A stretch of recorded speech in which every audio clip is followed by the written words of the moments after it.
Hello बच्चों, आज हम स्त्री शिक्षा के विरोधी कुतर्कों का खंडन इस पाठ का सारांश पढ़ेंगे और इस पाठ के लेखक है महावीर प्रसाद द्विवेदी और यह पाठ निबंध विधा में लिखा गया है। महावीर प्रसाद द्विवेदी द्वारा लिखित स्त्री शिक्षा के विरोधी कुतर्कों का खंडन निबंध में स्त्री शिक्षा का समर्थन किया गया है। द्विवेदी जी को दुख है कि वर्तमान समय में भी अनेक सभ्य तथा शिक्षित लोग हैं जो स्त्री शिक्षा को समाज की उन्नति में बाधक मानते हैं। ऐसे लोग कहते हैं कि संस्कृत के नाटकों से सिद्ध होता है कि स्त्री शिक्षा से अनर्थ होता है। वे कहते हैं, यदि शकुंतला पढ़ी लिखी होती तो वह अपने पति के लिए कड़वे वचन नहीं कहती। शकुंतला ने दुष्यंत के प्रति अनपढ़ों की भाषा का प्रयोग किया है। नाटकों में स्त्रियों का प्राकृत भाषा का प्रयोग करना गंवार होने का प्रमाण नहीं है। प्राकृत में बौद्धों जैनों ने अनेक ग्रंथ लिखे हैं। उस समय प्राकृत बोलचाल की भाषा थी। जिस तरह आज हम हिंदी मराठी आदि पढ़कर शिक्षित होते हैं, उसी तरह उस समय प्राकृत पढ़कर विद्वान होते थे। द्विवेदी जी बताते हैं कि नियम बने उस समय जब संस्कृत बोलने वाले बहुत कम थे। इसी वजह से आचार्यों ने साधारण लोगों से प्राकृत भाषा बुलवाई है। उस समय स्त्रियों की नियमित पढ़ाई के लिए विश्वविद्यालय भी नहीं थे।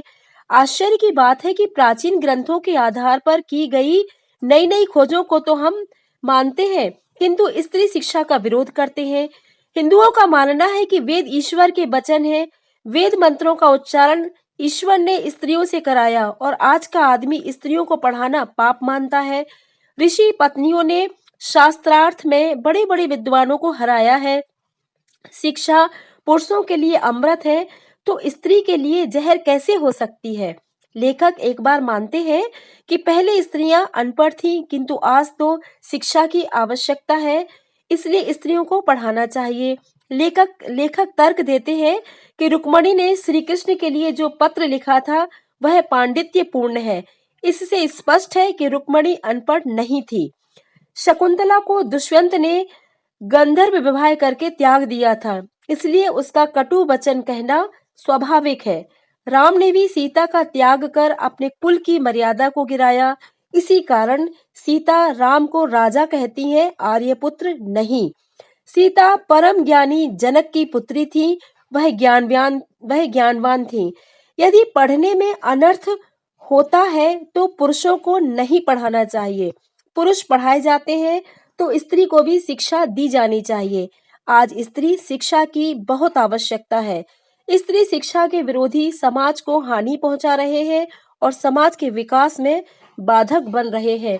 आशा करती हूँ इस पाठ का सारांश आपको समझ में आ गया होगा। अगर आपको मेरा यह वीडियो पसंद आया है तो इसे शेयर करें, लाइक करें और मेरे चैनल को सब्सक्राइब करें। Thank you so much.